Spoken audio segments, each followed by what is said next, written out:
Meeting the Lion of Judah, Haile Selassie. It was a bleak autumn morning in London. I had just gotten out of my routine meditation when all of a sudden some friends of my host visited. They were very excited and told us that His Majesty, the Emperor of Ethiopia, had heard of my experiential yoga teaching and had expressed a desire to see me, a yogi from India. Haile Selassie, thrice great, from the house of Sheba, was also called the Conquering Lion of Judah, the same title held by King David in the Bible. Selassie was 225th in descent from the line of King Solomon. Soon we were driving along in my disciples' Austin, Cambridge. Our guides, who had established contacts with the House of Ethiopia, were very happy to be party to this great meeting. I was told to keep this meeting a secret because His Majesty was a guest of the royal family of England, and for all practical purposes, to the African and RasTafarian religious communities, he was thought to have left his bodily abode in 1975. However, this was untrue, as I recall meeting with him 7 years later in 1982.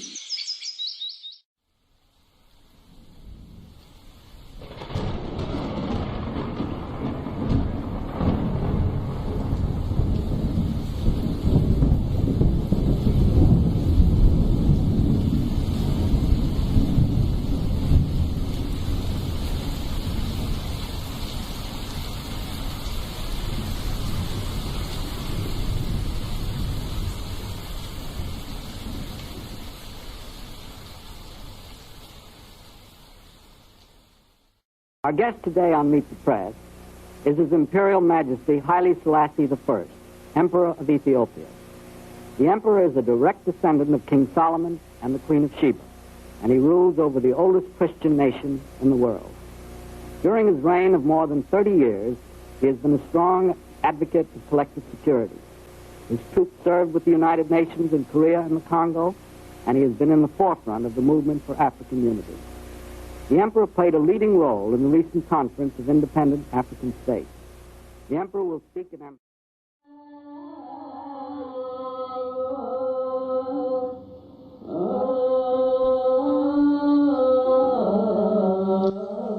Abyssinia, Ethiopia, the ancient country of Kush, also referred to as Kish. The Horn of Africa, anthropologically considered as the oldest country known to mankind. The oldest fossils of human beings have been found in Ethiopia. The Ignish, also referred to as Lucy, 3.2 million years old. Qedamawi, 5.7 million years old. Ethiopia, the oldest known country mentioned in the Bible, the first country that is a country referred to and recognized as a country today. Genesis chapter 2, verse 13, clearly speaks of this river that encompassed the whole land of Ethiopia. The river is referred to as the Gihon. The Gihon is the river Nile. The river Nile encompasses Ethiopia and flows out of the highlands of Ethiopia, according to the ancient papyri. The river Nile flows from the land where the god Happy dwells. The river Nile is perfectly aligned with the Milky Way, the very same galaxy that we live in. The very banks of the river Nile in Ethiopia is the very same area where civilization in general began. Science and mathematics had its birth on the banks of the river Nile. Even the concept of a god and the concept of worship in general began on the river Nile. In the book The Destruction of the Black Civilization, written by Chancellor Williams, it specifically shows us that Kemet, which is referred to as Egypt today, is the first daughter of Ethiopia. In the book of Kings in the Bible, chapter 10, 1 Kings specifically, it speaks of the visit to King Solomon by the Queen of Ethiopia, the Queen of the South, the Queen of Abyssinia, Queen Makeda, referred to as the Queen of Sheba. But the Bible does not go in depth as it relates to this visit. But there is an ancient manuscript by the name of the Qedamawi.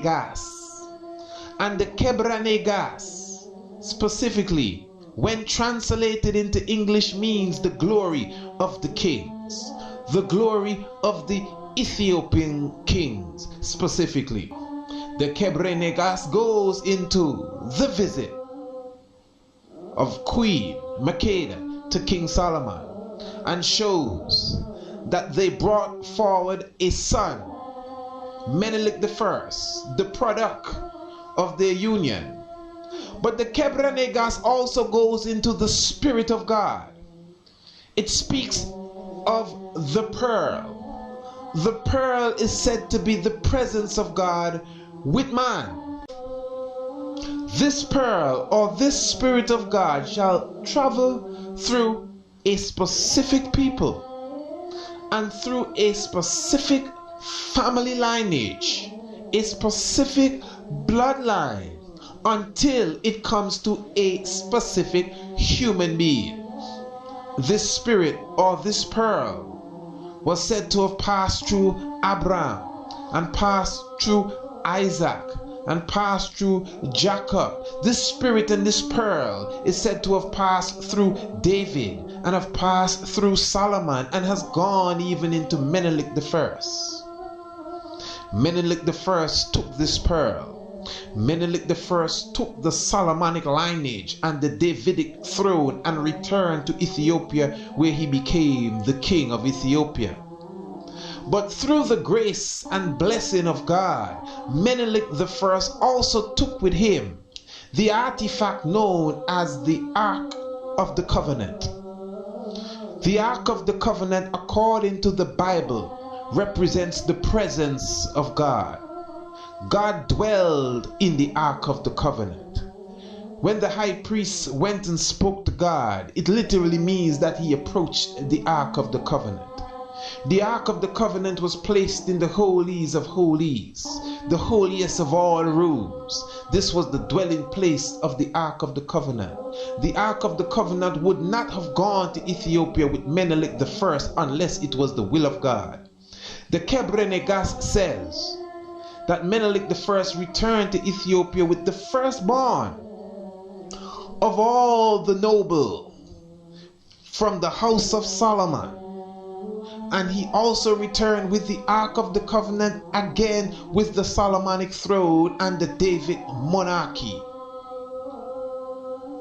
The ancient Spirit of God, according to the Qedamawi, the pearl, this spirit that shall reach to the Messiah, also returned to Ethiopia with Menelik I. In the book of Acts, chapter 8, it speaks of Philip, which is the disciple of Christ, in his Amharic persona. His name is Jesus Christus. And Philip met this Ethiopian official from the house of Queen Candace. The Ethiopian official was a eunuch. And Philip taught him of the Christ that was amongst them, Jesus Christus, and showed the eunuch that this Messiah that you read of in the book of Isaiah is the same man that I know. And the story in Acts chapter 8 says that the eunuch took this order that was taught to him by Philip, the order of Christ, and returned to Ethiopia with this order. And this is why, historically speaking, and archaeologically as well, Ethiopia is the oldest known Christian country and Christian kingdom in existence today. So when we understand this scientific move, which obviously came directly from the courts of God. That the Ark of the Covenant, the very presence of God, went to Ethiopia. The Solomonic lineage, the Davidic throne, of which God says in the Bible, he shall establish a king forever, and even he himself shall come and sit on this throne. But the throne now is in Ethiopia. How mystic it is that even all the firstborn of the house of nobles returned to Ethiopia. And then, as we saw in the book of Acts in the New Testament, even the true order of Christ, not the regular Christendom now, not the make-believe mockery that was invented 100 years after the Messiah left the presence of his disciples. No, we're speaking of the true order that the true black Messiah left with his disciples, that went to Ethiopia. And that has made Ethiopia the oldest Christian country, not Coptic Egypt, but ancient Ethiopia, the oldest Christian country. All of this was done for a reason. And then the whole majestic ceremony of the 27th day of September every year in Ethiopia. It is referred to as the feast of the commemoration of Maskal, the commemoration of the finding of the true cross of Christ by Queen Helena. And according to the ancient prophecy, the cross of Christ shall return to Ethiopia. The cross of Christ in Ethiopia, the Ark of the Covenant in Ethiopia, the Solomonic lineage, the Davidic throne in Ethiopia. The lineage of the Messiah is in Ethiopia.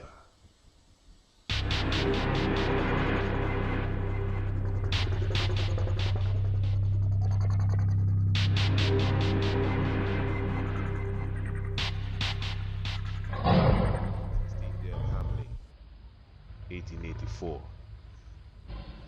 Ethiopian calendar, 23rd day of July, 1892. For unto us a child is born, unto us a son is given. His name shall be called Wonderful Counselor, the Ever-Living Father, and the Prince of Peace. He was the only surviving child of the union of Mēkonnen and Waziri Yeshima Bet. For the union had 9 children, all died, and the 10th survived to become the 225th Emperor of Ethiopia. Born under the baptismal name Qedamawi Haile Selassie, at a young age he took the name Tafari, an Amharic word that means the creator. Liege Tafari was his name, for liege is the title of a young nobleman. And Liege Tafari, even at a young and tender age, was considered to be very spiritual. For his father, RasTafari, an official in the courts of King Menelik II, was always on his royal duties. So the young babe, whose mother died when he was very young, stayed with his grandmother. And the legend says that once when RasTafari returned from the royal duties, his mother, the grandmother of Liege Tafari, gave him the child and said, "This is a very special child." And she joined the convent of the Ethiopian Orthodox Church and became a nun. It was in 1896 that Italy invaded Ethiopia on its colonial quest, but they were defeated and crushed by the hand of great King Menelik and RasTafari and the Ethiopian warriors. Tafari was very young, and at the age of 13 he took the title Dideshma, an Ethiopian title that means the keeper of the door. And he also took command of a specific faction of his father's army. At the age of 13, he was also governor of different provinces in Ethiopia. At a young and tender age, he was the governor of Sidima, the governor of Gore, and even the governor of Shoa. This takes us into the prophetic understanding, because the oldest concept of a God worship, theologically the oldest concept of a God and a creator, is that which is known as the Osiris mystery, that which speaks of the great God Ptah, the Kemetic theology, that which speaks of Osiris and Heru. And it says that Osiris is the God-man, and Osiris was born in Ethiopia. It also says that Osiris at the age of 13 became a man. This can also be seen in the scriptures of the Bible, where it says that the Christ child, when he was fully 12, which means that he was 13 years old, he also became a man and went about his father's work. In the same hieroglyphs of the same Kemet, those that are seen also in the pyramid text, says that Heru, known as Horus, became a man at the age of 13 years. This is prophecy. Historically, Haile Selassie I took the title the Deshmark, the royal title of a prince, and also became governor at the age of 13. A short time after, the Deshmark's Tafari's father Rasmakhanan got very ill and passed this earthly life. The same thing went for Menelik II.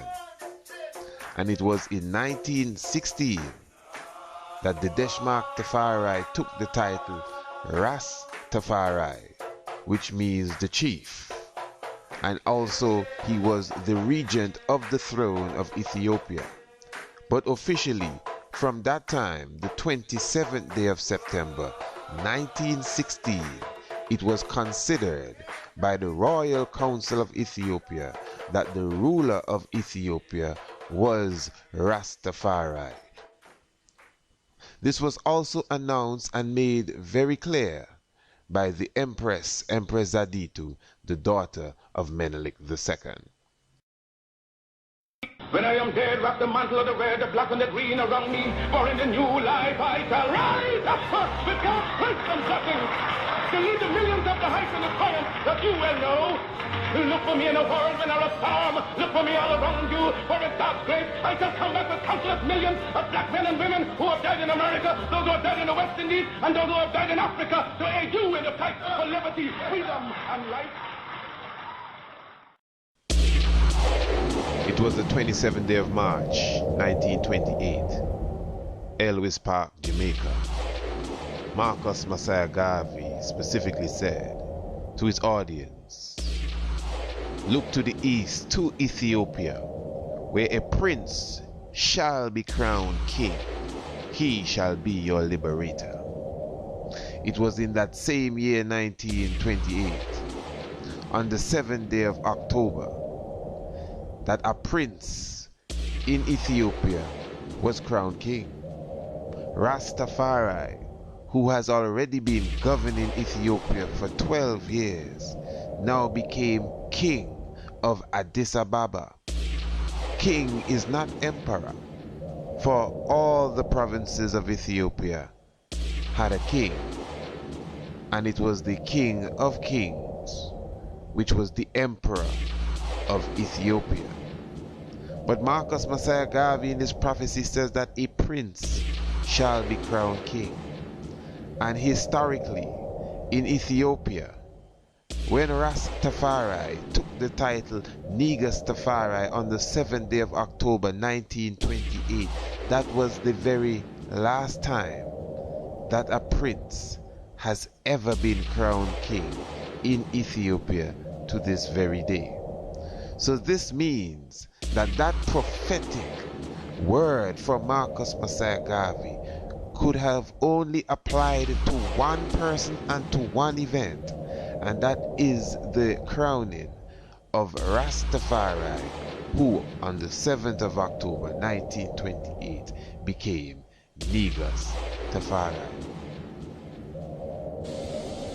It wasn't until 1930 that RasTafari won supreme power at last and ascended the throne when the Empress Zauditu died.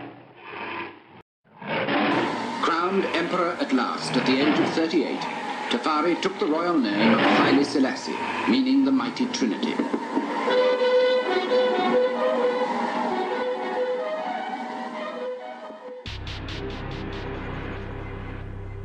In the book of Genesis chapter 15 verse 13, God clearly shows Abraham that his children and his seed shall go into captivity for a period of 400 years. In the book of Deuteronomy, it clearly shows that this captivity shall happen by ships. This is prophecy. Historically, the transatlantic slave trade, the Great Holocaust, the terror that was put upon the melanated people of the world, the original man, the Abyssinian man, the man from El Kebelan, the African man, what is known as slavery, chattel slavery, what is known as Jim Crow, what is known as colonialism, 400-year period. And according to the book of Genesis chapter 15, after this 400-year period, God himself shall send them a mighty and great one. Christopher Colon, also referred to as Christopher Columbus, supposedly discovered the New World in 1492. It was in 1892, 400 years after, that Qedamawi Haile Selassie I was born. According to the pyramid text, it speaks of the oldest concept of a god. Osiris shall be resurrected after a 400-year period. Osiris shall be born in Ethiopia. The text says that Osiris shall visit Arabia first. Historically, it is the very first place that Haile Selassie I ever went, leaving Ethiopia, that is to Arabia. The glyph clearly says, again, that Osiris shall become a man at the age of 13. And Osiris shall be crowned king of the world, and 72 officials shall come to his coronation. But it is also said that at the end of the coronation, the very same 72 shall take the Osiris man and put him in the coffin, and they shall cut him up into 14 pieces. Some rendition actually says that they shall cut him up into 16 pieces, and they shall throw him in the river, where he shall be underground for 5 years. And after 5 years he shall be resurrected and shall rule and conquer his enemies. And the story goes on to say that at his resurrection he shall become the Orion constellation, where he shall govern both the north and the southern sky. The Orion constellation is considered to be the Lord of the heavens. The Orion constellation is perfectly aligned with the Great Pyramid of Giza. The Orion constellation cuts the heavens in two for the equator of the heavens. What is known as the celestial equator passes perfectly through the belt of the Orion constellation. On the 2nd of November 1930, Negus Tafari took his baptismal name of Qedamawi Haile Selassie, Haile Selassie I, and was crowned King of Kings and Lord of Lords, and was given the Davidic title of the conquering lion of the tribe of Judah, Emperor Haile Selassie I. 72 nations were present at this coronation. Nations that came and bowed before Haile Selassie I. Governors and representatives of the colonial nations, even in Africa, came and paid homage to Emperor Haile Selassie I. This prophecy has also been given in the 72nd Psalms, Psalm 72. They that dwell in the wilderness shall bow before him, and his enemies shall lick the dust. The kings of Tarshish and the kings of the isles shall bring presents, and the kings of Sheba and Seba shall offer gifts.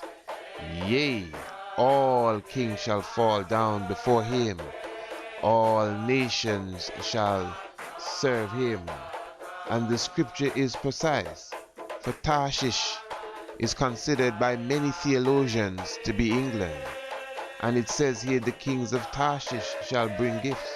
And it was Tarshish, the representative of the monarch of England, the Duke, that was the first visitor to arrive at the coronation of Haile Selassie. Qedamawi Haile Selassie.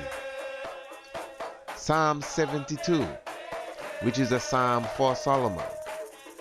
The ending verse says, here ends the prayer of David, the son of Jesse. Psalm 72. It was 72 nations that came and bowed before Haile Selassie I. Psalm 72. The ancient theology of Osiris says that Osiris was coronated at a banquet, and 72 officials came at the banquet and also paid homage to him.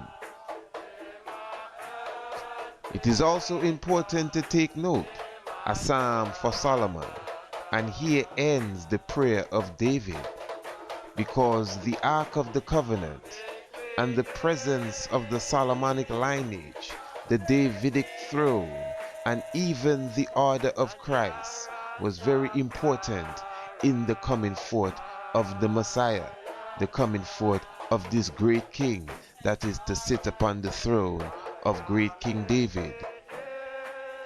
The NegusaNagast, the ancient book, the ancient Ethiopian manuscript, clearly shows us that when the Ark of the Covenant returns to Ethiopia, it shall put on flesh. It says that it shall bear 3 seals. It says that the Ark of the Covenant shall be represented by a king, which shall be the final king to sit upon the throne of great King David. This is seen in the ancient prophetic manuscript known as the NegusaNagast. The Ark of the Covenant has always been considered as the presence of God. And this is why David in Psalms 130 and 2 wished to build a house for God, which is a house where the Ark of the Covenant can dwell. For the Ark went from tent to tent, but now David desired to build him a house. It was King Solomon that built the house for the Ark of the Covenant, the temple for the Ark of the Covenant. So this is why in the New Testament, when Christ says, I shall break down the temple and build it up, they were wondering, who shall break down this great temple that Solomon built? He said, I'm not speaking of this structure, I'm speaking of my physical self, because the physical structure of Christ, the physical structure of the Messiah is the temple of God. It is the temple where the Ark of the Covenant dwells. So the Messiah, the Christ man, represents the temple that Solomon built. And this is why the Christ man is of the lineage of King Solomon. This is why the Christ man is of the family tree of great King David, because the Christ man is the temple wherein the Ark of the Covenant shall dwell. And this is why the Ark of the Covenant left the presence of Solomon via Menelik I, his son, from the union of the Queen of Sheba, and returned to Ethiopia, where it shall dwell continually.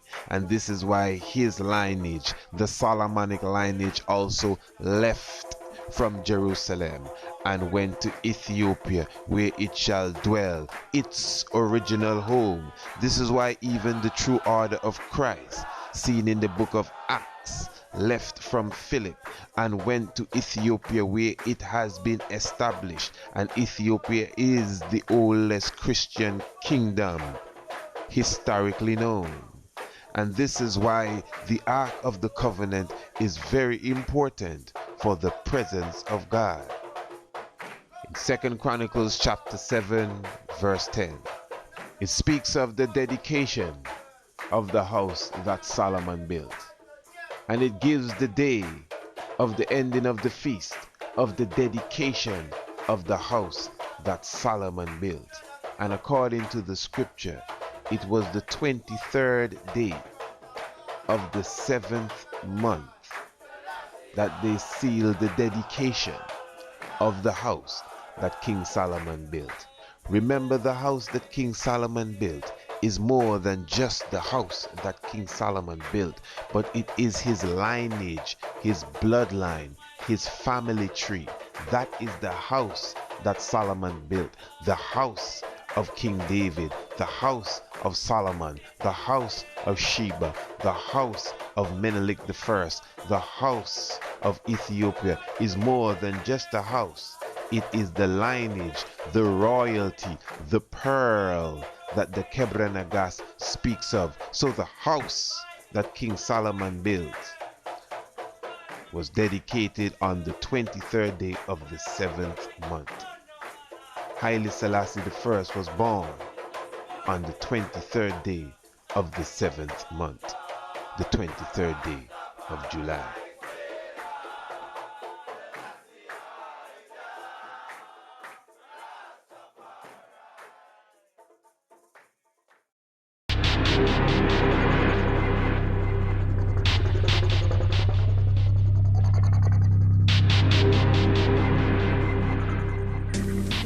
I was walking with my sister in the Victoria Park, and I looked up. There was a man coming towards me, which I found very striking.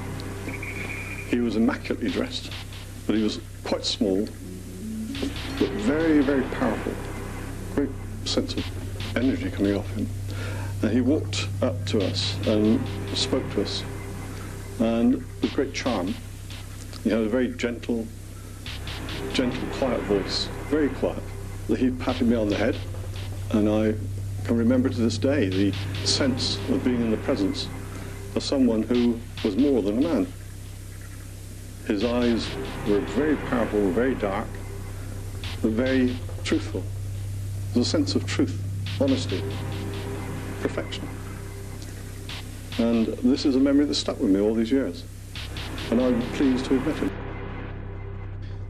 Menelik II made a decree before he passed that all the emperors after him shall take the title, the Lion of the tribe of Judah. Lijuatsu, who disgraced his throne and was never officially coronated, was disposed by the royal committee and the churchical council. Haile Selassie I became the Lion of the tribe of Judah, and the only Lion of the tribe of Judah from that time, when coronated in 1930.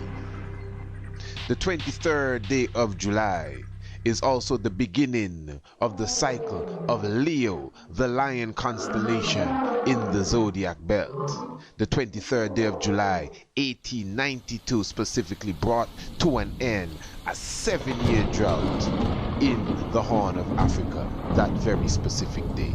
Revelation chapter 5 clearly says, and one of the angels said, "Weep not, for behold, the Lion of the tribe of Judah hath prevailed to take the book and loose the 7 seals thereon." The coronation of 1930 was not just the coronation of Emperor Haile Selassie I. It was also the coronation of Empress Waziri Mēkonnen. Never before in the history of Ethiopia, modern history specifically, has a coronation taken place where the emperor and the empress was coronated at the very same time, in the very same place, in the very same way. Haile Selassie I came and renewed the original tradition and brought back the philosophy with clear understanding of the Messiah being of the male and female polarity. Let us make man.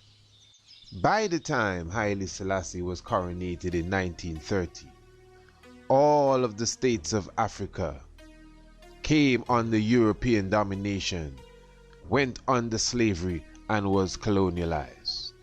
Ethiopia is the only African country that has never been colonialized, that have warded off the Italians and all the other Europeans when they invaded Africa on their quest to enslave the melanated man, the black man, and on their quest to colonialize and exploit the land of Africa.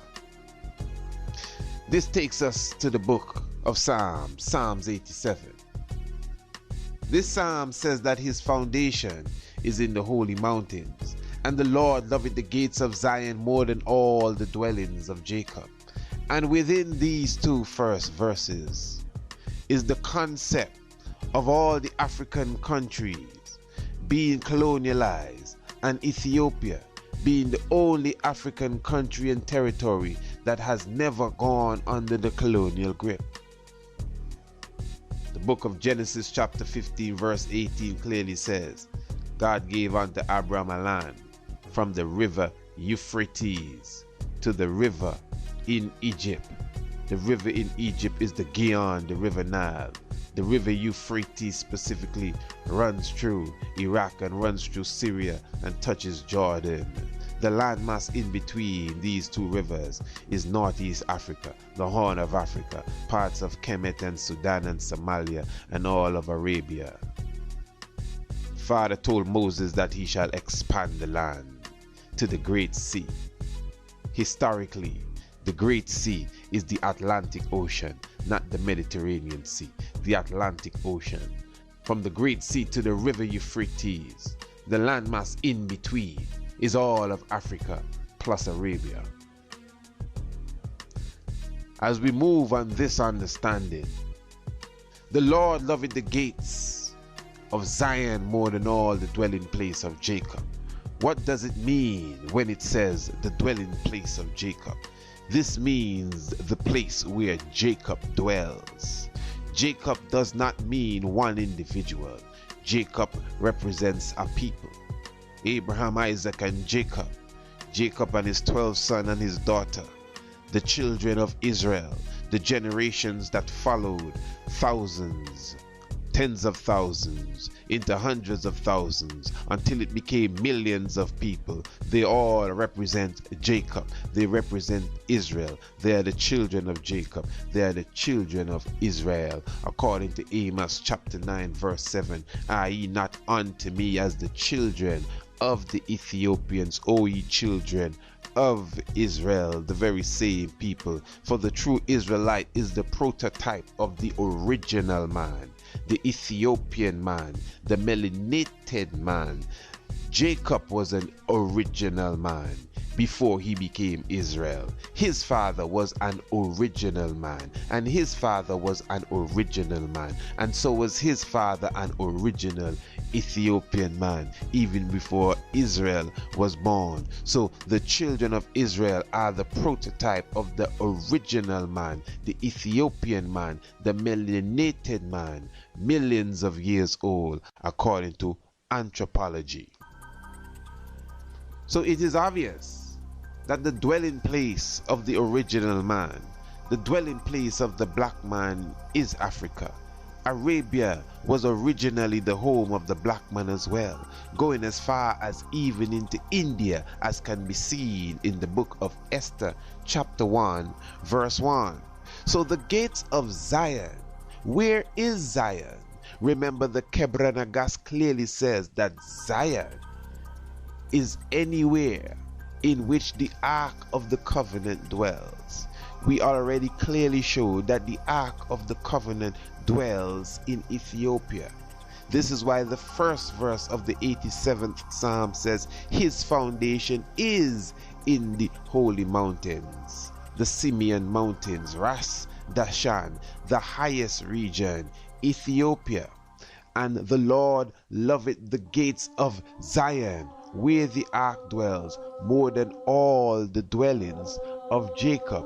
And this is why Ethiopia is the only African country that never went under the colonial grip, when all the African countries from Ghana to Mozambique and Southern Africa and Northern Africa and Chad, and you could name it, they all went under the colonial grip, while Ethiopia, Abyssinia, is the only African country that never went under the colonial grip.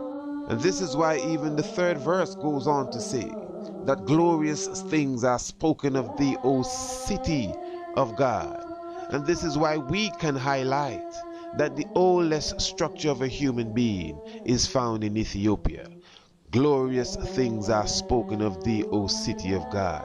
This is why we can highlight that the first country mentioned in the Bible that is a recognized country today is Ethiopia. Glorious things are spoken of thee, O city of God. This is why we can say civilization, even the concept of God, the concept of a God worship, all of this came from Ethiopia. Again, glorious things are spoken of thee, O city of God. SelassieI, Jah, RasTafari. The 4th verse goes on to say, I will make mention of Rahab, and I will make mention of Babylon, and to all them that know me, and behold Philistia, and behold Tyre. So he makes mention of all these countries, and he highlights them, Philistia and Tyre, and asks them to behold with a specific country, Ethiopia, because a great man is going to come out of Ethiopia.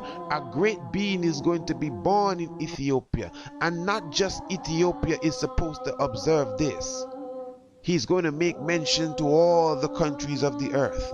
This is why we can highlight that 72 nations, including the same colonializers, had to come and bow at the feet of the greatest of all, Emperor Haile Selassie I. So I will make mention of Rahab and of Babylon, and to all of them that know me, and behold Philistia, and behold Tyre, with Ethiopia, for in her this man was born there, and of Zion, the same land where the ark of the covenant is.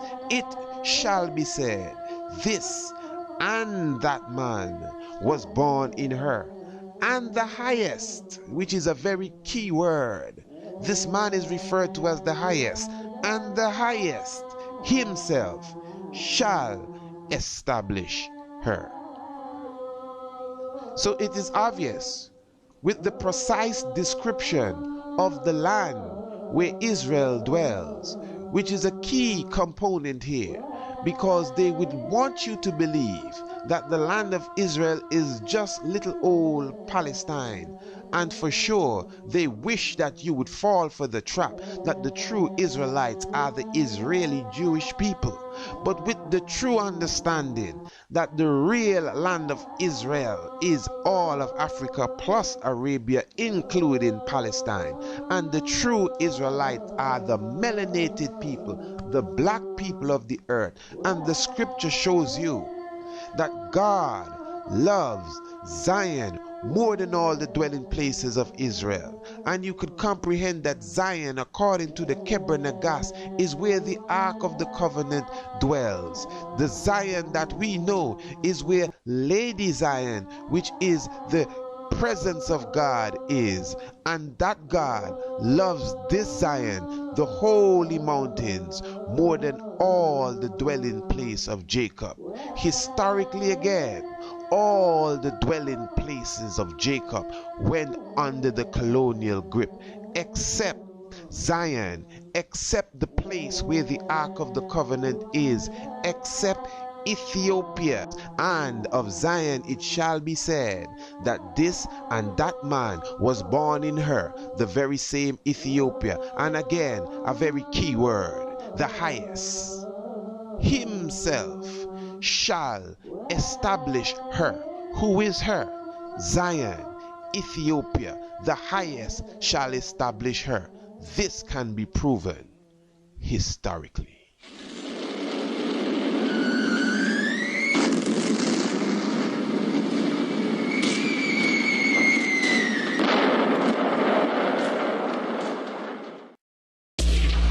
In 1924, as RasTafari made a very dynamic move. He took the country of Abyssinia, Ethiopia, and brought it very strategically into an organization which is known as the League of Nations. The League of Nations was established in 1919 after World War I, and it was established to keep peace on the planet Earth. No other war was expected to arise at the inception of the League of Nations. At that time, the League of Nations was dominated by the European world. Ethiopia was the only African country that had a free monarch, and RasTafari took the monarchy of Ethiopia and brought it amongst the nations of the enslavers, the nations of the colonializers. And at the coronation of Haile Selassie in 1930, Ethiopia became a country in the League of Nations, not just a free black country, not just a free black country with a black leader, nor a black king, but a black emperor, something that was never expected and never heard of before.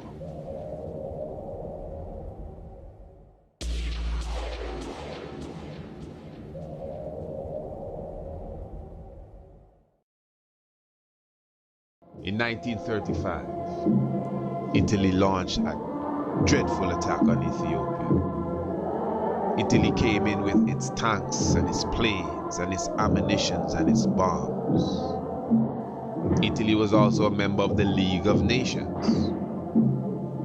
And according to the League of Nations, Article 16 of its protocol, it is illegal for one member of the League of Nations to attack another member in the very same League of Nations. And if it arises that such happens, all the other members of the League of Nations are to immediately sever themselves from the villain or the miscreant. The villain in this case was Mussolini and Italy.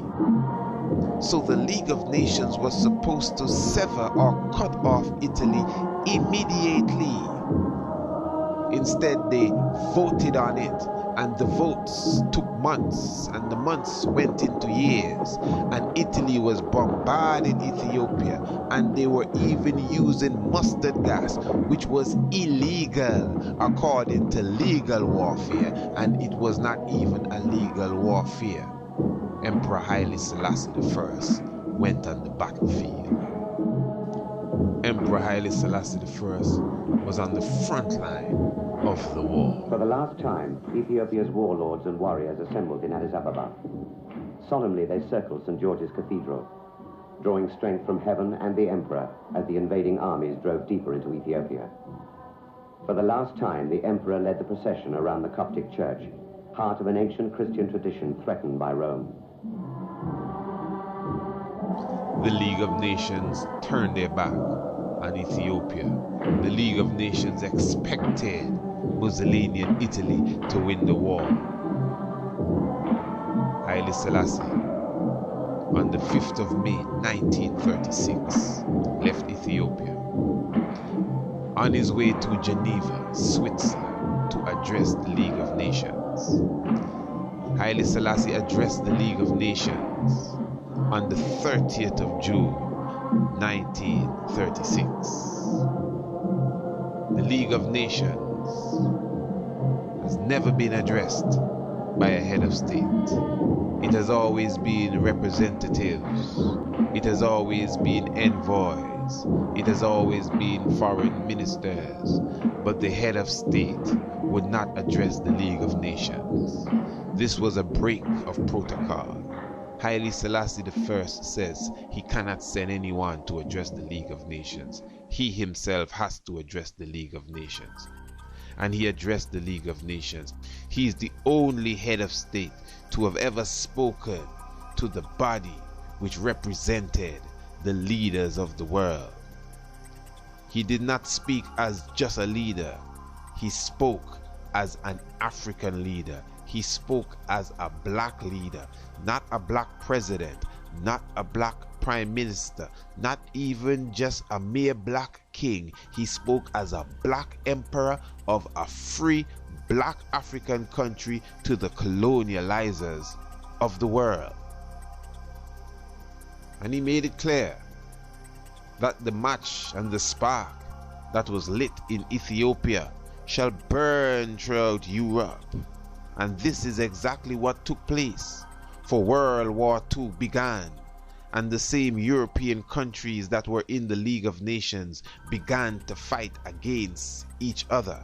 And historically, let it be known that when World War II was in its heights, Ethiopia was already out of the war, and Mussolini had already died, keeping in mind that he died at the hands of his own people. But Haile Selassie I, when he went to the rostrum to address the League of Nations, the Italians began to boo him and jeer at him, but he just calmly watched them and kept his perfect poise until silence came again. We waited for Haile Selassie, the king about whom my grandfather had told me many stories. It is said that Haile Selassie was a visiting board member of the League of Nations. This was the international organization before the United Nations had formed. During an international meeting, a miscreant drew a pistol to shoot the king. He did not move, but steadily looked the murderer directly in the eyes. Consequently, the man dropped his pistol and was led away by the security guards. Revelation clearly says that Christ shall return with a two-edged sword in his mouth, and with this sword he shall smite the wicked. The sword in his mouth is his words. What comes out of his mouth is his words. Look at the word sword, S-W-O-R-D. When you remove the S from the beginning and put it at the end, you get the word words. He shall come with a two-edged sword. Two-edged, the S at the beginning and the S at the end, in his mouth. Zephaniah chapter 3, verse 8. Therefore wait upon me, said the Lord, until the day that I rise up to the prey. For my determination is to gather the nations, that I may assemble the kingdoms, to pour upon them my indignation, even my fierce anger, for all the earth shall be devoured with the fire of my jealousy. This is the book of Zephaniah chapter 3, and that was the 8th verse, clearly showing you that the day will come when the creator of all, the highest himself, shall rise up to the prey, and he shall gather all nations. This is actually his determination, so that he can assemble them, to speak to them and pour upon them his indignation, even his fierce anger. And he is also declaring here in Zephaniah that the whole world will be filled with his wrath and be devoured by the fire of his jealousy. But this scripture goes on to confirm that it's speaking of the event of the 30th of June 1936, when Haile Selassie I addressed the League of Nations. It says in the 9th verse, "For then will I turn to the people a pure language, that they may call upon the name of the Lord, to serve him with one consent. From beyond the rivers of Ethiopia, my suppliant, even the daughter of my dispersed shall bring mine offerings. And this is very clear, because when Haile Selassie I addressed the League of Nations, he spoke to them in Amharic, and this is the Ethiopian language. Now, it was protocol again to address the League of Nations in French, or in English, or Spanish, or some European language of which Haile Selassie could have done. As a matter of fact, he began in French by saying good day to everyone, and in French he told them that he's going to address them in Amharic so his words could have more meaning. Remember, this is the Lord speaking, and he's putting out his fierce anger. So he shall turn unto them, not English. He shall speak to them, according to Zephaniah, in a pure language, from beyond the rivers of Ethiopia, my suppliant. And suppliant is a word that means these who I plead for. And this is exactly what he was doing there. He was pleading for his people that were being destroyed at the hands of the European nation known as Italy. He was pleading for the ammunition and weapons that the League of Nations were supposed to supply him. They were supposed to sever themselves from Italy because of its misdoing. And the survivors breathed freely once more. Among them came the emperor to visit and cheer the wounded and to signify his respect for the dead.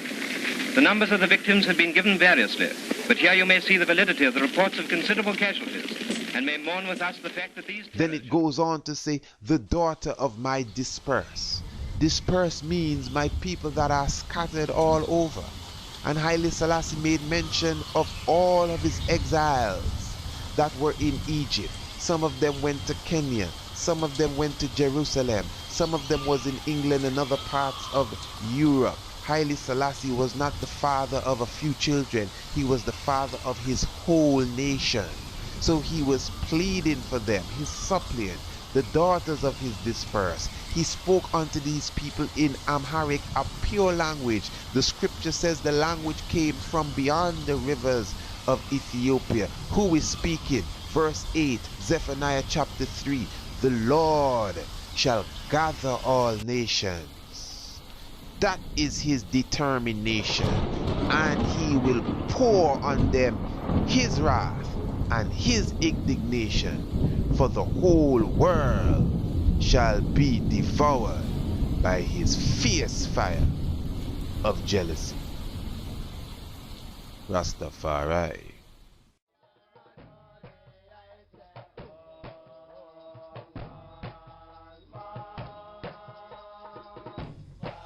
The League of Nations continued to deny the Ethiopians the justice that they deserved. Haile Selassie I, according to his own words, spent 3.5 years in England. But according to the second volume of the autobiography of His Imperial Majesty Emperor Haile Selassie I, it was the 10th of June 1940 that he began his return to Ethiopia.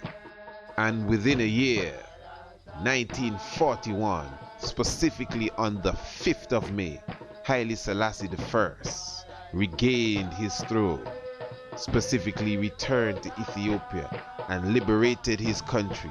And this is why the 5th of May is considered in Ethiopia as Ethiopian Liberation Day.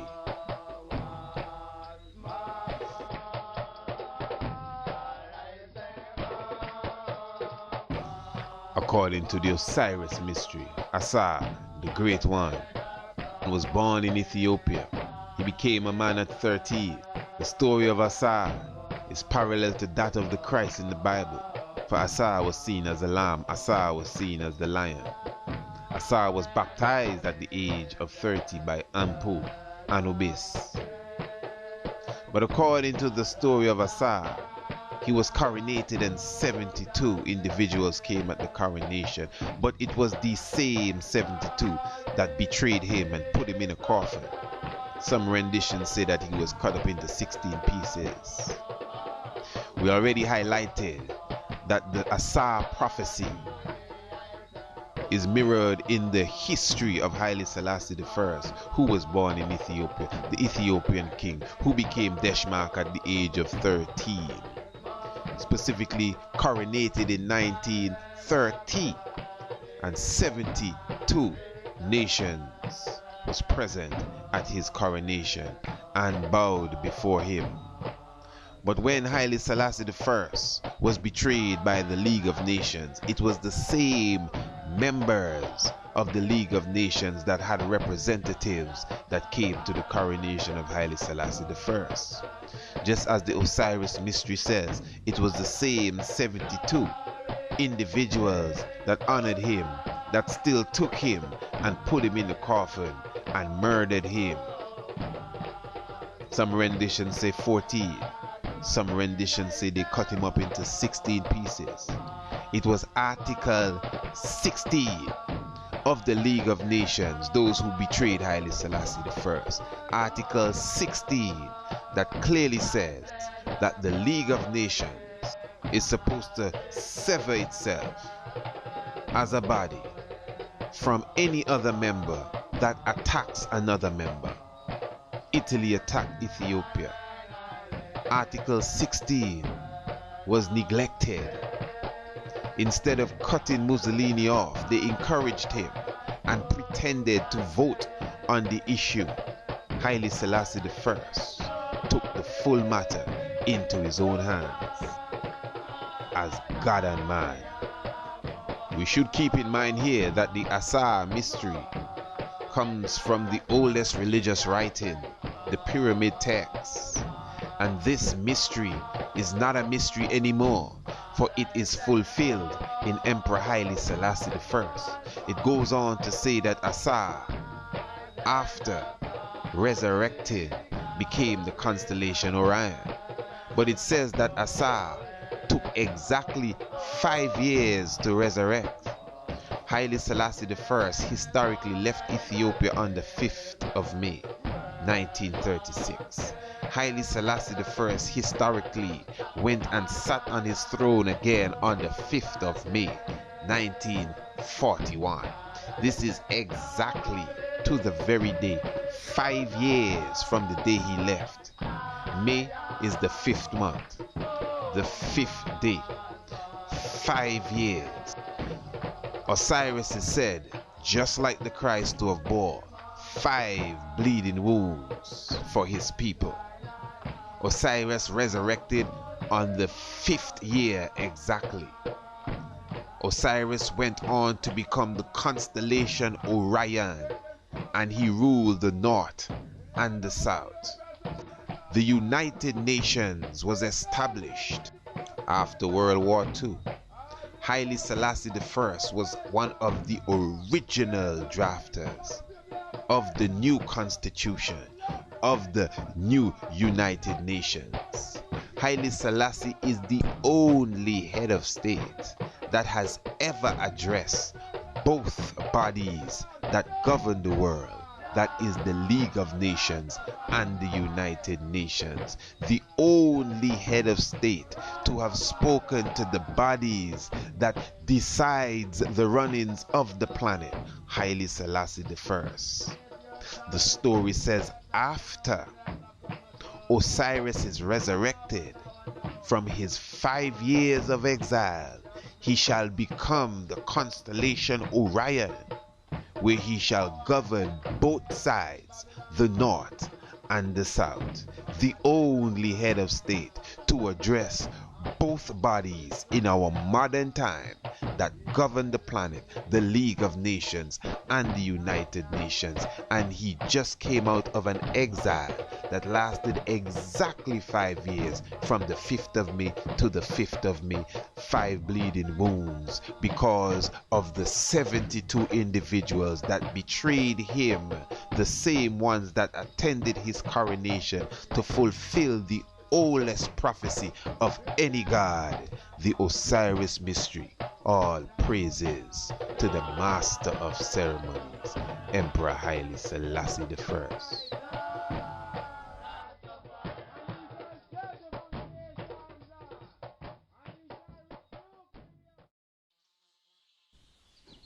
The book of St. Luke chapter 11 also makes it very clear. For he told them, only a rebellious generation desires a sign.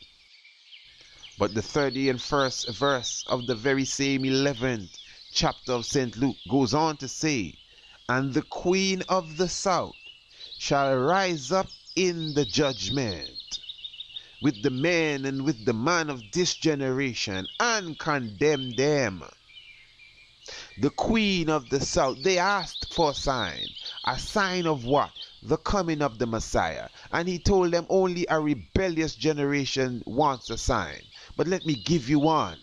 And the one that I'm going to give you is that of Jonah going into the fish. And if that is not clear, let me just add a little more. The queen of the south shall rise in this judgment with the righteous man to condemn them. What does the queen of the south represent?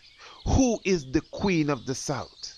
The queen of the south is the queen of Sheba. South is Sheba. Sheba is Ethiopia. So in the return of the Messiah, in the return of Christ, not only shall he replay that whole allegory of Jonah going into the underworld and coming out of exile, but the queen of the south and her relation to Solomon, and obviously her son Menelik I, and I would expect the Ark of the Covenant and all of this returning to Ethiopia is a key component for anyone to recognize the return of the Messiah, for he will return to sit upon the throne of great King David, the master of ceremonies.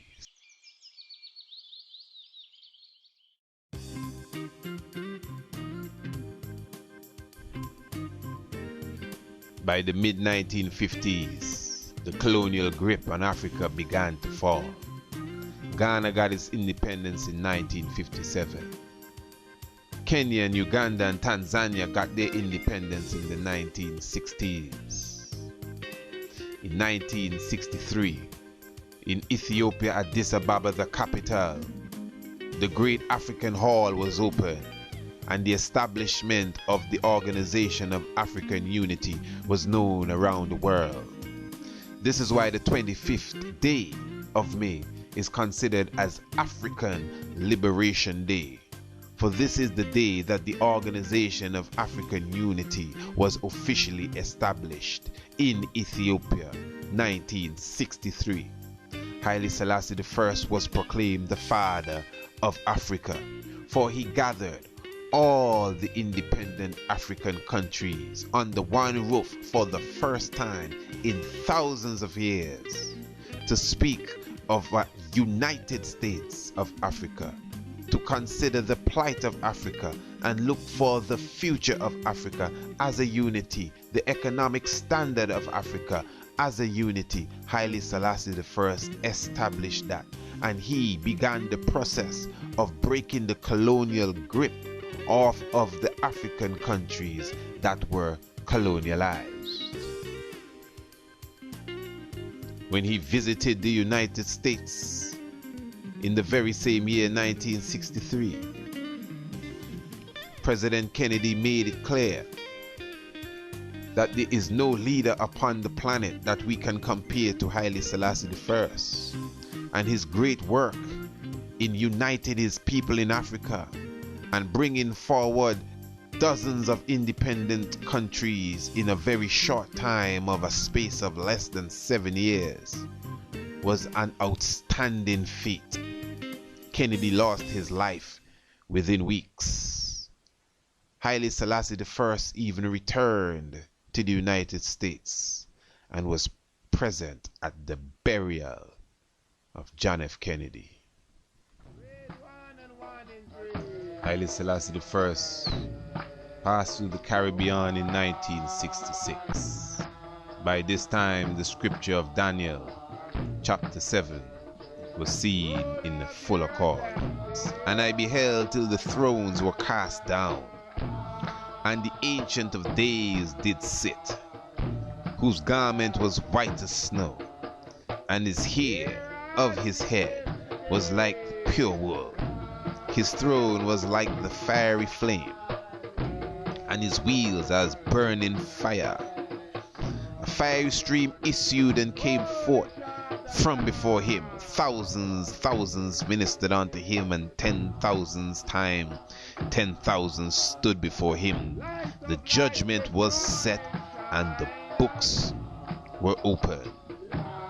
And I beheld then, because of the voice of the great words which the horn spake, I beheld even till the beast was slain, and his body destroyed, and given to the burning flame. And consider at this time that all nations had to respect and honor Haile Selassie I, the monarchs of all the other nations of the earth, from Japan to China. They all glorified and honored Haile Selassie I. Everywhere he went, he was given the key to the city and received honorary titles that were given to only the most special of individuals. I beheld until all the thrones were cast down. And even in Jamaica, Haile Selassie gave 31 gold medals to the RasTafari. And the 13th verse of the 7th chapter of Daniel says, And I saw in the night visions, and behold, one like the Son of Man came with the clouds of heaven, and came to the Ancient of Days, and they brought him near before him, and there was given him dominion and glory and the kingdom, that all people, nations, and languages should serve him. His dominion is an ever-living dominion which shall not pass away, and his kingdom that which shall not be destroyed. The Ancient of Days, the Master of Ceremonies. Give thanks.